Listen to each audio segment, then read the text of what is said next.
Hey, it's Brad here, and we're gonna look at the UURIG telescoping stand. So you can see this guy stands up like that. And I'm gonna compare it to this one over here. This one is from UURIG. Let's see if we can get that name. So you can see there are different ones on the market, and you wanna know why you should get one over another. I was just at a festival today, in case you're wondering.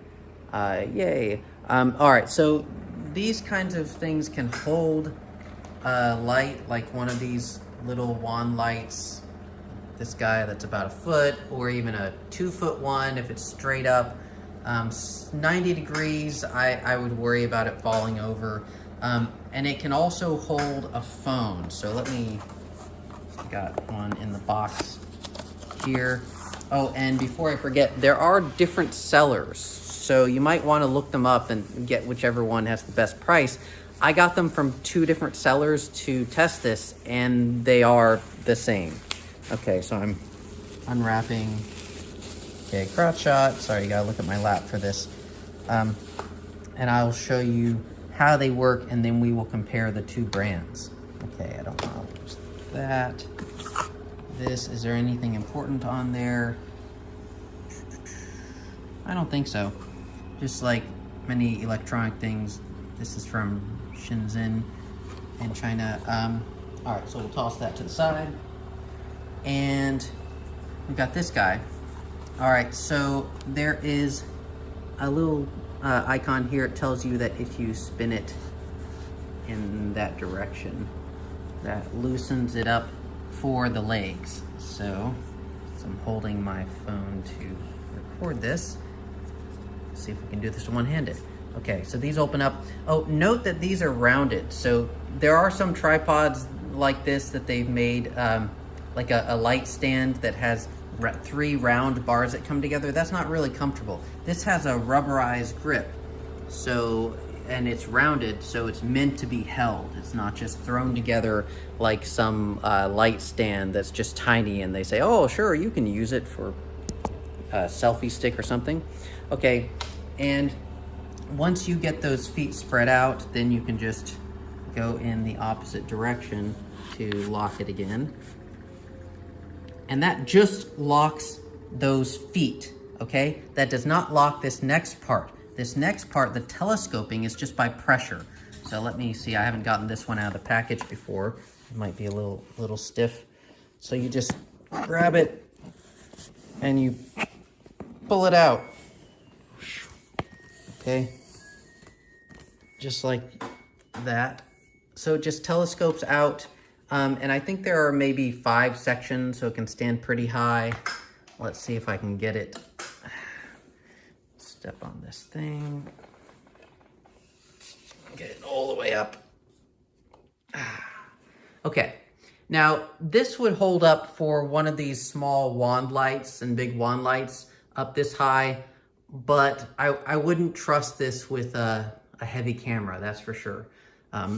Because you just press down and it goes down like that. Also, that's not going to be stable as an actual tripod as opposed to just being like a little light stand. So be careful in the wind.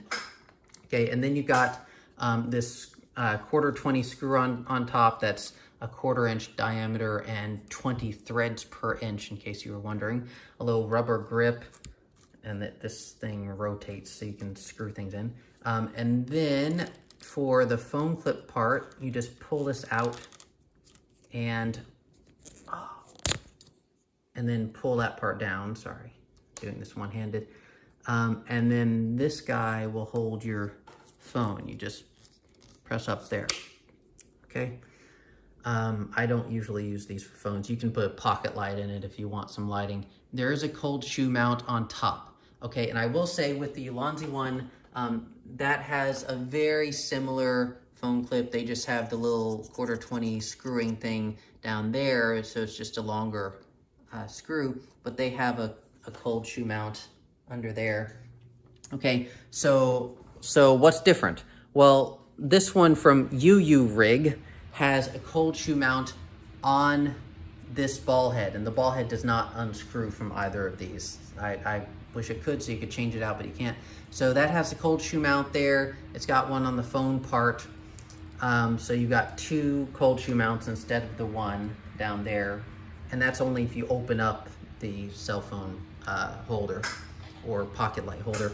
The other thing is, if you look at this ball head, this one on the Ulanzi one, it only has one 90-degree slot.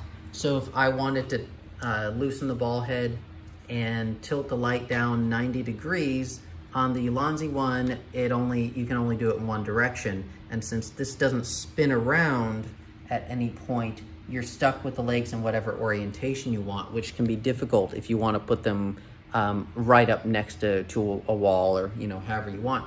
But this one, I always appreciate when the ball head has a second 90-degree slot, so you can turn this thing on the other side, and that gives you more leeway in case you want to turn it toward the leg, or you want to turn it away from that one leg and in between the other two and have it close to a wall. So that is better in my view, and it all comes down to that ball head. Otherwise, they're the same. If you don't need the extra cold shoe holder on the side, and you don't care about this 90-degree thing having 2 slots, then it doesn't really matter to you, and you can get whichever one's cheaper. But overall, the UURIG one does seem to be better, and I prefer it, and I'm happy I have 2 of them now, so I can hold these wand lights in a configuration for a photo shoot, and not as main lighting, but as part of the scene. So hopefully that helps. Hopefully you enjoyed the more expressive Brad today. Enjoy.